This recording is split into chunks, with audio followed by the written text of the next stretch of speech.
Hello friends, എല്ലാവർക്കും സ്വാഗതം പുതിയ വീഡിയോയിലേക്ക്. ഇന്ന് ഞാൻ വന്നിട്ടുള്ളത് വളരെ സിമ്പിളായിട്ടുള്ളൊരു എഗ്ഗ് സ്നാക്കായിട്ടാണ്. നല്ല ലെയറോട് കൂടിയിട്ടുള്ള ക്രിസ്പി ആയിട്ടുള്ള ഫ്രൈഡ് എഗ്ഗ് പപ്സാണ് കേട്ടോ ഇന്ന് ഇവിടെ ഉണ്ടാക്കാൻ പോകുന്നത്.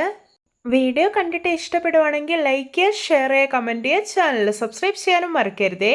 പിന്നെ ഫേസ്ബുക്കിലൂടെയാണ് വീഡിയോ കാണുന്നതെങ്കിൽ പേജ് ഫോളോ കൂടി ചെയ്യണേ. ഒപ്പം നമുക്ക് നേരെ വീഡിയോയിലോട്ട് പോവാം.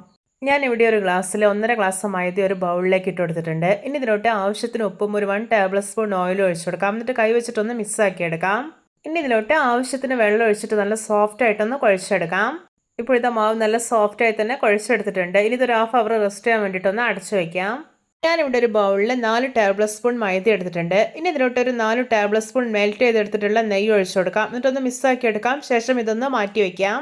ഇനി പഫ്സിന് വേണ്ടിയിട്ടുള്ള ഫില്ലിംഗ് റെഡിയാക്കാം. അതിനായിട്ടൊരു പാനിലോട്ട് 2 ടേബിൾ സ്പൂൺ ഓയിൽ ഒഴിച്ചു കൊടുക്കാം. ഓയിൽ ചൂടായിട്ട് വരുമ്പോൾ 2 പച്ചമുളക് അരിഞ്ഞതും 1 ടീസ്പൂൺ ഇഞ്ചി വെളുത്തുള്ളി പേസ്റ്റ് ഇട്ട് കൊടുക്കാം. എന്നിട്ടൊന്ന് ഫ്രൈ ചെയ്തെടുക്കാം. ഇനി ഇതിലോട്ട് 2 വലിയ ഉള്ളി അരിഞ്ഞത് ഇട്ട് കൊടുക്കാം. എന്നിട്ട് ആവശ്യത്തിന് ഉപ്പ് കൂടി ചേർത്തിട്ടൊന്ന് വഴറ്റിയെടുക്കാം. ഇനി ഇതിലോട്ട് 1 ടീസ്പൂൺ മുളക് പൊടി, 1/4 ടീസ്പൂൺ മഞ്ഞൾപ്പൊടി, 1/2 ടീസ്പൂൺ മല്ലിപ്പൊടി, 1/4 ടീസ്പൂൺ ഗരം മസാല ഇതെല്ലാം ഇട്ട് കൊടുക്കാം. ഇനി കുറച്ച് മല്ലിയിലയും കറിവേപ്പിലയും അരിഞ്ഞത് ഇട്ട് കൊടുക്കുന്നുണ്ട്. എന്നിട്ട് നന്നായിട്ടൊന്ന് ഇളക്കി യോജിപ്പിച്ചെടുക്കാം. ഇപ്പോൾ ഇതാ ഫില്ലിംഗ് ഇവിടെ റെഡി ആയിട്ടുണ്ട്. ഇനി ഫ്ലെയിം ഓഫ് ആക്കാം. നമ്മൾ നേരത്തെ റെസ്റ്റ് ചെയ്യാൻ വേണ്ടി വെച്ചിരിക്കുന്ന മാവ് ഇതാ ഞാനൊരു 5 ബോളുകളാക്കി എടുത്തിട്ടുണ്ട്. ഇതൊന്ന് പരത്തിയെടുക്കാം. അതിനായിട്ട് ഞാനിവിടെ കൗണ്ടർ ടോപ്പിൽ കുറച്ച് മൈദ സ്പ്രെഡാക്കി കൊടുക്കുന്നുണ്ട്. എന്നിട്ട് ഓരോന്നായിട്ട് പരത്തിയെടുക്കാം. ഇപ്പോൾ ഇത് 5 എണ്ണവും പരത്തിയെടുത്തിട്ടുണ്ട്. ഈ പരത്തിയെടുത്തിട്ടുള്ള ഒരു ചപ്പാത്തി ആദ്യം എടുക്കുക. എന്നിട്ട് അതിൻ്റെ മേലെ നന്നായിട്ടൊന്ന് നേരത്തെ നമ്മൾ മിക്സ് ചെയ്ത് മാറ്റി വെച്ചിരിക്കുന്ന നെയ്യും മൈദയും ഉണ്ടല്ലോ അതൊന്ന് സ്പ്രെഡാക്കി കൊടുക്കാം.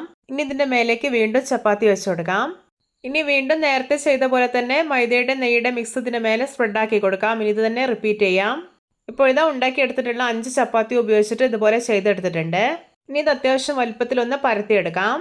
എന്നിട്ട് ഇതിൻ്റെ മുകളിൽ മുഴുവനായിട്ടും മൈദയുടെ നെയ്യുടെ മിക്സ് ഉണ്ടല്ലോ അത് തേച്ച് കൊടുക്കാം. എന്നിട്ട് ഇത് ഇതിൻ്റെ ഒരു അറ്റുണ്ടല്ലോ ഇതുപോലെ സെൻറ്ററിലേക്ക് ഒന്ന് മടക്കാം. എന്നിട്ട് വീണ്ടും ഈ നെയ്യുടെയും മൈദയുടെ മിക്സ് ഒന്ന് സ്പ്രെഡ് ആക്കി കൊടുക്കാം. ഇതുപോലെ തന്നെ ഓപ്പോസിറ്റ് സൈഡിലും ചെയ്യാം. ഇപ്പോൾ ഇതുപോലെ നീളത്തിൽ കിട്ടിയിട്ടുണ്ട്. ഇനി ഈ ഒരു അറ്റം ഇതിൻ്റെ സെൻറ്ററിലേക്ക് തന്നെ മടക്കാം. വീണ്ടും നെയ്യുടെയും മൈദയുടെ മിക്സ് ഇതിന് മേലെ സ്പ്രെഡാക്കി കൊടുക്കാം. എന്നിട്ട് ഓപ്പോസിറ്റ് സൈഡിലുള്ള അറ്റവും സെൻറ്ററിലേക്ക് ആയിട്ട് മടക്കാം. അപ്പോൾ ഇതുപോലെ ഒരു സ്ക്വയർ ഷേപ്പിൽ കിട്ടും. ഇനി ഇതൊന്ന് പരത്തിയെടുക്കാം. അത്യാവശ്യം വലുപ്പത്തിലും നീളത്തിലും പരത്തിയെടുക്കണം. പരത്തിയെടുത്തതിന് ശേഷം ഇതുപോലെ 6 കഷ്ണമായിട്ട് കട്ട് ചെയ്തെടുക്കാം. എന്നിട്ട് ഇതുപോലെ ഈ കഷ്ണങ്ങളുടെ എല്ലാ അരികിലെല്ലാം വെള്ളം തേച്ച് കൊടുക്കാം. ഇനി ഓരോ കഷ്ണങ്ങളുടെയും സെൻറ്ററിലോട്ട് ഫില്ലിങ് വെച്ച് കൊടുക്കാം. ഇനി ഈ ഫില്ലിങ്ങിന്റെ എല്ലാ സെൻറ്ററിലോട്ട് 1/2 പീസ് എഗ്ഗ് വെച്ച് കൊടുക്കാം. എന്നിട്ട് ഇത് ഓരോന്നും ട്രയാങ്കിൾ ഷേപ്പിലൊന്ന് മടക്കിയെടുക്കാം. ഇതിന്റെ അരികെല്ലാം നന്നായിട്ടൊന്ന് പ്രസ് ചെയ്ത് കൊടുക്കണേ. ഇനി ഇത് ഫ്രൈ ചെയ്തെടുക്കാം. അതിനായിട്ട് ഞാൻ ഇവിടെ ഒരു പാനിൽ എണ്ണ ഒഴിച്ച് ചൂടാക്കി എടുത്തിട്ടുണ്ട്. ഇനി ഇത് ഓരോന്നും എണ്ണയിലോട്ട് ഇട്ട് കൊടുക്കാം. ഞാൻ ആദ്യം ഒരു 3 എണ്ണമാണ് ഫ്രൈ ചെയ്തെടുക്കുന്നത്. ഇനി ഇത് തിരിച്ചു മറിച്ചിട്ടിട്ട് ഫ്രൈ ചെയ്തെടുക്കാവുന്നതാണ്. ഇപ്പോൾ ഇതാ 2 സൈഡ് നല്ല പെർഫെക്റ്റ് ആയിട്ട് മൊരിഞ്ഞ് നല്ലൊരു ബ്രൗൺ കളർ ആയിട്ടുണ്ട്. അപ്പോൾ ഇത് പാകമായിട്ടുണ്ട്. ഇതിനെ എണ്ണയിൽ നിന്ന് കോരി മാറ്റാം. ഇതാ നമ്മുടെ രുചികരമായിട്ടുള്ള ഫ്രൈഡ് എഗ്ഗ് പപ്സ് റെഡി. നോക്കി കാണുമ്പോൾ തന്നെ കൊതി വരുന്നില്ലേ? ഇതിന്റെ പുറമേയൊക്കെ നല്ല ക്രിസ്പിയും ഉള്ളൊക്കെ ലെയറോട് കൂടിയിട്ടാണ് ഇരിക്കുന്നത്. ശരിക്കും നമ്മൾ ബേക്കറികളിൽ നിന്നൊക്കെ വാങ്ങുന്ന അതേ ടേസ്റ്റ് തന്നെയാണ് കേട്ടോ ഈ ഒരു എഗ് പപ്സിന്. നിങ്ങൾ എന്തായാലും ഇതുപോലെ ഒന്ന് ഉണ്ടാക്കി നോക്കണേ.